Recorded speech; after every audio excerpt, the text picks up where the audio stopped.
তাহলে দাম্পত্য জীবন কাটতে গেলে স্বামী স্ত্রী হওয়া লাগবে, বিয়ে দিতে হবে। আর বিয়ে দিতে হলে দুটাকে, আপনাকে একটা আগে কথা বললাম যে দু স্বামী স্ত্রী হলো মোটর সাইকেলের দুটা চাকার মতো। এই দুটা চাকা যদি সমান হয় তাহলে গাড়িটা বরাবর চলবে। আর যদি চাকা কম বেশি হয়ে যায়, একটা চাকা সাইকেলের আর একটা হলো মোটর সাইকেলের, এই গাড়ি চলবে না। আপনার গাড়ি বাংলা হয়ে যাবে, আপনার গাড়ি পড়ে যাবে, অ্যাক্সিডেন্ট হবে। এরকমই দুইজনের জীবন যদি একরকম হয় তাহলে দুইজনের মন যদি মিলে সংসার সুখে চলবে। আর যদি না মিলে তাহলে চলবে না। যেমন আল্লাহ রাব্বুল আলামিন কোরআনের মধ্যে বলেছেন, আল খাবিসাতু লিল খাবিসিনা ওয়াল খাবিসুনা লিল খাবিসাত। আল্লাহ রাব্বুল আলামিন বলেন, আল খাবিসাতু লিল খাবিসিনা ওয়াল খাবিসুনা লিল খাবিসাত, আত-তাইয়্যিবাতু লিত-তাইয়্যিবিনা ওয়াত-তাইয়্যিবুনা লিত-তাইয়্যিবাত। চোরের লেগে চুন্নি, লুচ্চার লেগে লুচ্চি, ছুচকার লেগে ছুচকি, বেমানের লেগে বেমান্নি, পেঁচড়ার লেগে পেঁচড়ি। এইরকম যদি হয়, চোরের বিয়ে চুন্নির সাথে দিলে একরকম হলো, মুলবি সাহেবের বিয়ে মুলবি সাহেবের সাথে হলে এরা একরকম হলো। এবারে একটা চুন্নির সাথে যদি একটা আবেদের বিয়ে হয়ে যায়, এই সংসার কাটবে না। কারণ আবেদ মসজিদ ছাড়া কিছু বুঝে না। আর এই চুন্নি লোকের চুরি না করলে থাকে না। একটা জেনাকারীর সাথে এক আবেদের সংসার একরকম মিলবে না। আল্লাহ বললেন, আল খাবিসাতু লিল খাবিসিনা ওয়াল খাবিসুনা লিল খাবিসাত, খবিসের জন্য খবিসনি, ওয়াত তাইয়্যিবাতু লিত তাইয়্যিবিনা ওয়াত তাইয়্যিবুনা লিত তাইয়্যিবাত। পাকের জন্য পাক, পরেজগারের জন্য পরেজগার। বললাম না, সাইকেলের একটা চাকা আর গাড়ির একটা চাকা একরকম হবে না, চাকা এক হইতে হবে, তাইলে সংসারটা সুখে কাটবে। আল্লাহ বলছেন, খব্বিসের সাথে যদি খব্বিস বিয়ে হয়, ও বদকার, ও বদকার, ও বদমাশ, ও গুনাহ করে, কোনো ব্যাপার নেই, ও নামাজ পড়ে না, ও পড়ে না, সংসার চলছে। কিন্তু মুলবি সাহেবের সাথে বিয়ে হয়ে গেছে একটা বেপরদা মহিলার, এত বাজে ব্যবহার, মুখের লাভ নাই, কাপড়ের ছেও বেহাল নেই, পর্দার কোনো আহমিয়ত নাই, ভাষার কোনো ভ্যালু নাই, পুরুষের সম্মান নাই, ইবাদত বলতে জীবনে কিছুই নাই। বিলকুল উল্টা, শরিয়ত কে মাইনা আছে আর বিলকুল ওর খেলাফ। সংসার চলবে? ওকে যে নামাজ পড়, খুব মুরবিগিরি দেখাও, তুমি যে মসজিদে পড়ে থাকো, থাকো, আমি পারবো না। ওকে বলছে পর্দা করো, তোমার মা বহিনকে খুব ঢেকে থাকা, মানে যেটা বলছে সেটারই উল্টা। যত বলছে তুমি পর্দায় আসো, তত নেকেট কাপড় পরছে। দাদা রে দাদা, পহনে লি ऐसन ड्रेस, झलकाता देहिया लोकाता केस। दादा रे दादा, पहने ले ऐसन ड्रेस, झलकाता देहिया लोकाता केस। अरे देखे वालन के हो जाला मोडो फेरेस, नंबर खो जाता लइका मारे खातिर एसएमएस। ওকে যত বলছে পর্দা করো, এই অত আরো ছোট কাপড় পরছে। ওকে যত বলছে নামাজ পড়ো, অত আরো বদমাশি করছে। তাহলে দুইজনের সংসার টনভন লাগাই থাকবে।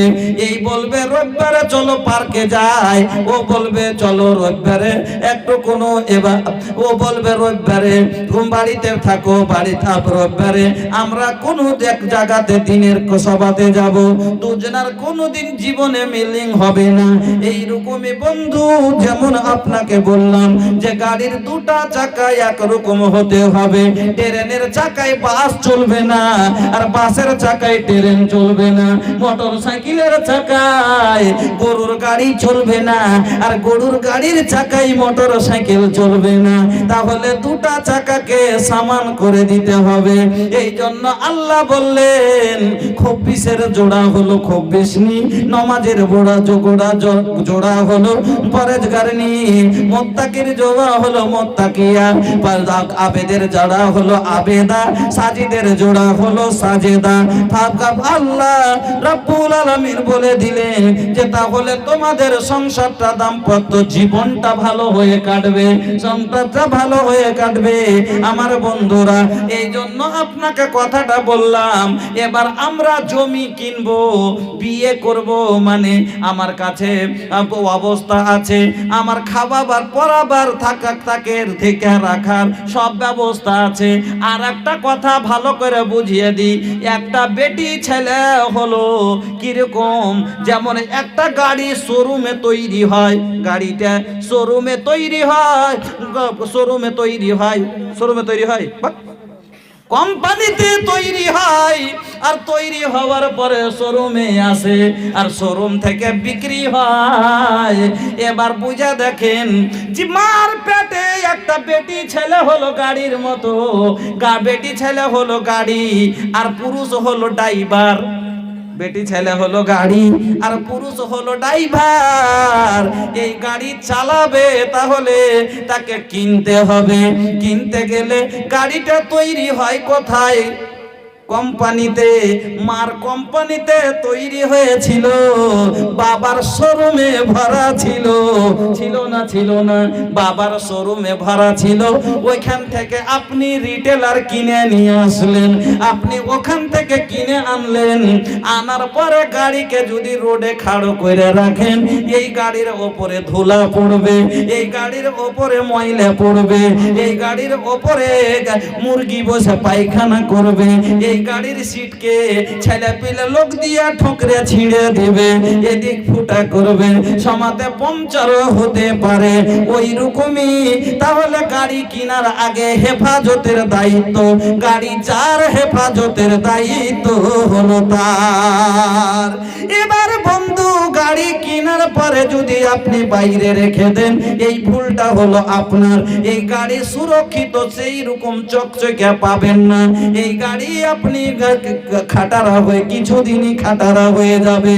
ওই রকম একটা বেটি ছেলে বাবার বাড়িতে শোরুমে ছিল যতদিন, যখন কোম্পানিতে তৈরি হয় তার মালিক হলো কোম্পানি, এবার যখন শোরুমে আসে তার মালিক হয়ে যায় শোরুমওয়ালা। এবার মার পেটে যতদিন ছিল মা তার জিম্মেদারিটা নিয়ে পেটে নিয়েছিল। এবার বাবার বাড়িতে বড় হলো, বাবা তার মালিক দায়িত্ব নিয়েছিল, তাকে হেফাজতে শোরুমের মধ্যে রেখেছিল। এবার আপনি পছন্দ করে আপনি নিয়ে আসলেন, এবার গাড়ি আপনার হাতে হয়ে গেল। গাড়ি আপনাকে দেওয়ার সময় দেখবেন আপনাকে একটা ওয়ানার বুক দেয়, ওয়ানার বুক দেয় না, দেয় না? গাড়ি যখন কিনে আনেন আপনাকে একটা ওয়ানার বুক দেয়, আর ওই ওয়ানার বুকে সব লেখা থাকে কত সিসির গাড়ি, কত স্পিডে চলবে, কতখানি ওজন দেওয়া যাবে, কতখানি মাইলেজ, সব কিছু দেওয়া থাকে। আমার বন্ধুরে, আপনি যখন বিয়ে করেন, গাড়ি কিনেন, ওই সময়তে আপনাকে একটা কি দেওয়া হয়? আপনাকে একটা এবার কার্ড দেওয়া হয়, যাকে আমরা বলি একটা কাগজ দেওয়া হয়, যাকে আমরা বলি নেকাহনামা, যাকে আমরা বলি কাজীনামা। আর ওই সময়তে আপনাকে ওখানে হেদায়েতান ওই ওনার বুকে কিছু কথা লেখা থাকে। আর ওই রকমই আল্লাহ রাব্বুল আলামিনের একটা ওয়ানার বুক কোরআন আছে। এই কোরআনের 3খানা আয়াত আল্লাহ রাব্বুল আলামিন বলেছেন। আর বিয়ে পড়ার আগে 3খানা আয়াত পড়ে না? পড়ে না? কি পড়ে? ইয়া আইয়ুহাল্লাযীনা আমানুত্তাকুল্লাহা ওয়া কুলু কাওলান সাদীদা ইউসলিহ লাকুম আ'মালাকুম ওয়া ইয়াগফির লাকুম যুনুবাকুম। তারপরে আরেকটা পড়ে, ইয়া আইয়ুহাল্লাযীনা আমানুত্তাকুল্লাহা, ইয়া আইয়ুহাল্লাযীনা আমানুত্তাকুল্লাহ। 3 জায়গা জায়গাতে ইত্তাকিল্লাহ মানে আল্লাহকে দেখে ডরাও, আল্লাহকে দেখে ডরাও। ওরে এই গাড়ি চালাবি ডরাও কি গাড়ি মালিক তুই শুনেলে বেশি স্পিরিট দিস না, অ্যাক্সিডেন্ট করে যাবি। বেশি আইত্তের মধ্যে রাখবি, না হলে বেশি স্পিরিট যদি ছেড়ে দিস, হাত ছেড়ে দিলে অ্যাক্সিডেন্ট করে দিবি। এই জন্য আল্লাহ রাব্বুল আলামিন 3 জায়গাতে আপনাকে বলেছেন তুমি ডরাও, আল্লাহকে দেখে ডরাও। এই গাড়ির সাথে যখন তুমি জীবনে তুমি চালাবে তুমি তার সাথে ভালো ব্যবহার করিও। এবার গাড়ি আনার পরে আপনি যদি গলিতে খাড়ো করে রাখেন, তাকে না ঢাকেন, এই গাড়ি সুন্দর হয়ে থাকবে না। ওই রকমই আপনি বিয়ে করলেন, বাবার বাড়িতে ছিল শোরুমে, বিয়ে করে আপনি একটা ওয়ানার বুক পেয়ে নিলেন যে এই গাড়ি আজ থেকে আমার। এই গাড়ির দামে আপনি দিলেন 1 লাখ টাকা, 1.5 লাখ টাকা। এবার মালিক সম্মতি জানালো, আপনি বললেন 1.5 লাখ দিব, ও বলল না আমি 2 লাখ নিব। লাস্টে ফাইনাল হলো 81, 81তে ফাইনাল হলো। এবার গাড়িওয়ালা সম্মতি জানালো, ঠিক আছে দিয়ে দিলাম। ওই রকমই আপনি বললেন আমি মোহর দিব 1.5 লাখ টাকা, আমি মোহর দিব 10,000 টাকা। ওরে যুবক, কবুলের মানে বুঝতে হবে। কবুল মানে খালি স্ত্রী লিয়ে সুতা নয়। যুবকেরা বুঝেছে কবুল মানে সুতা? কবুলের মানে সুতা নয়, কবুলের মানে হলো আর জীবনের যত দায়িত্ব আজ